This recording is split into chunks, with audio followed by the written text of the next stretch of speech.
नमस्कार मित्रों, आज हम आपके लिए एक नया वीडियो लेकर के आए हैं जिसका टॉपिक है जिंजीवाइटिस। जिंजीवाइटिस को आयुर्वेद में एक डिजीज का नाम है जिसका सीताद, उससे कोरिलेशन किया जाता है। इसमें कहा गया है यस्य अकस्मात प्रवर्तते, अर्थात जिसमें रक्त की प्रवृत्ति अकस्मात या एकाएक होने लगती है उसको सीताद कहते हैं।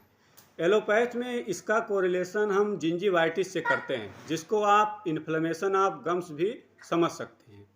इसमें होता क्या है कि जो हमारे मसूड़े होते हैं उनको नॉर्मली पिंक होते हैं, लेकिन वो इस डिजीज में रेड कलर के अपीयर होने लगते हैं।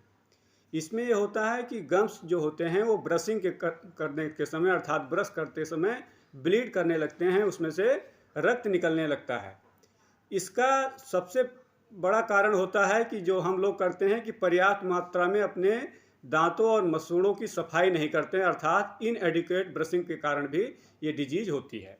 इसका एक कारण होता है कि कुछ ड्रग्स होती हैं जो जिंजीवाइटिस को इंड्यूस करती हैं। जैसे इसमें कैल्शियम चैनल ब्लॉकर है, जैसे फॉर एग्जांपल एम्लोडिपिन जो दवा प्रयोग की जाती है। ओरल कंट्रासेप्टिव पिल्स के कारण भी जिंजीवाइटिस हो जाती है। साइक्लोस्पोरिन का भी अधिक उपयोग करने से हो जाती है।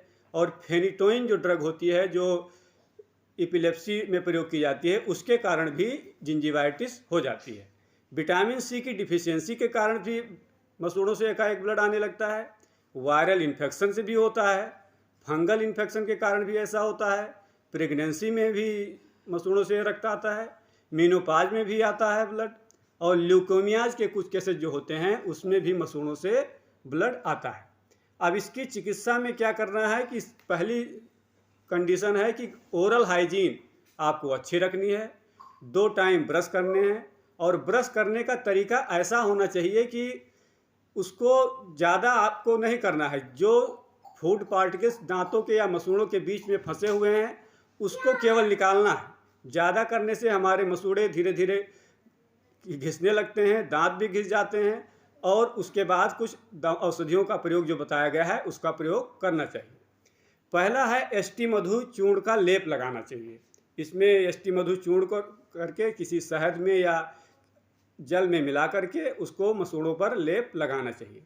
इरिमेदादी तेल जो बहुत ही प्रसिद्ध औषधि है, इससे लेकर के जिस कवल करना चाहिए, जिसको आम भाषा में कुल्ला करना कहते हैं। इस तेल से कुल्ला करने से इस डिजीज में बहुत ही आराम मिलता है। अगर इरमेदादी तेल आपको ना मिल पाए, जबकि ये अच्छे मेडिकल स्टोर पे अवेलेबल है, तो त्रिफला चूर्ण से लेकर के उसको घोल बना करके कुल्ला करना चाहिए। दसन संस्कार चूर्ण जो मंजन है, इससे सुबह शाम गम मसाज करना चाहिए। इसका बहुत अच्छा रिजल्ट जिंजीवाइटिस में देखा गया है। कैसोर गुग्गुलू का प्रयोग सुबह शाम 2-2 गोली की मात्रा में करना चाहिए। सुदर्शन चूर्ण, इसको 5 ग्राम की मात्रा में केवल एक टाइम रात के समय गुनगुने पानी से खाने के बाद लेना चाहिए। और त्रिफला क्वाथ का प्रयोग 20 ml की मात्रा में उसमें हनी मिला करके खाने से पहले सुबह शाम लेना है। त्रिफला कषाय को त्रिफला को लेकर के उसका काढ़ा बना करके उसको दोनों टाइम लेना है।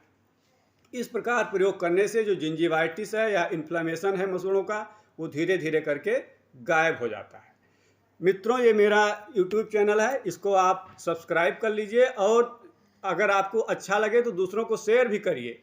और जिस टॉपिक पे आपको और अधिक जानकारी चाहिए वो आप कमेंट में लिख सकते हैं कि इस टॉपिक पे आप और भी वीडियो बनाइए। धन्यवाद।